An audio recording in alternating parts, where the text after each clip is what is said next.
변비와 설사. 변비에 대한 의견은 매우 다양하나 일반적으로 배변 시 무리한 힘이 필요하거나 대변이 과도하게 딱딱하게 굳은 경우, 불완전한 배변감이 있는 경우, 일주일에 배변 횟수가 3번 미만인 경우 등을 의미합니다. 변비는 전 인구의 5에서 20%가 증상을 호소할 만큼 매우 흔한 증상으로 연령이 증가하면 그 빈도가 증가하며 남자보다는 여자에게 흔하게 발생합니다. 당뇨병이나 갑상선 기능 저하증, 파킨슨병, 대장암 등 원인 질환이 있거나 변비를 유발하는 약제를 사용하는 경우에도 발생할 수 있지만 대부분의 경우 다른 원인이 없어 발생하는 기능성 변비가 주를 이룹니다.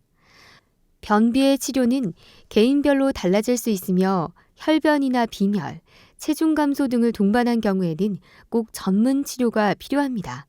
특히 대장암의 가족력이 있거나 50세 이상의 나이에 갑자기 발생한 변비일 경우에는 대장 내시경 검사나 다른 검사 등을 통해 대장에 문제가 없는지 확인하는 것이 필수적입니다.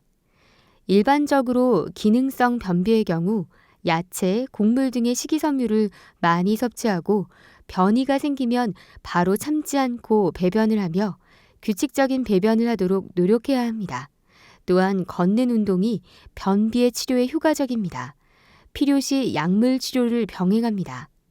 변비 치료 약제로는 고식이섬유 약제, 대변 완화제, 자극성하제, 장운동 촉진제 등이 사용될 수 있는데 중요한 것은 장기간의 사용은 금하며 꼭 전문의와 상의 후 약제를 복용하는 것이 안전하다는 것입니다. 만약 골반에 문제가 있어 변의 배출이 힘든 경우라면 바이오 피드백, 일명 생체 대먹이기 요법이 필요합니다. 배변 횟수가 하루에 4회 이상 또는 묽은 변이 나올 때 설사라고 합니다. 설사는 기간이 중요한데 4주 이상 지속되는 설사를 만성설사라고 하고 2주 이하 지속되는 설사를 급성설사라고 일컫습니다.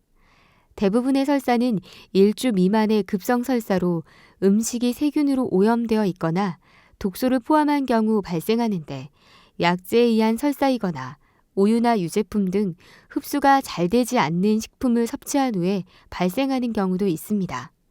만성설사는 대장암이나 소장에 만성염증이 있을 경우에 발생할 수 있으며 다양한 원인이 가능하므로 꼭 전문 치료가 필요합니다.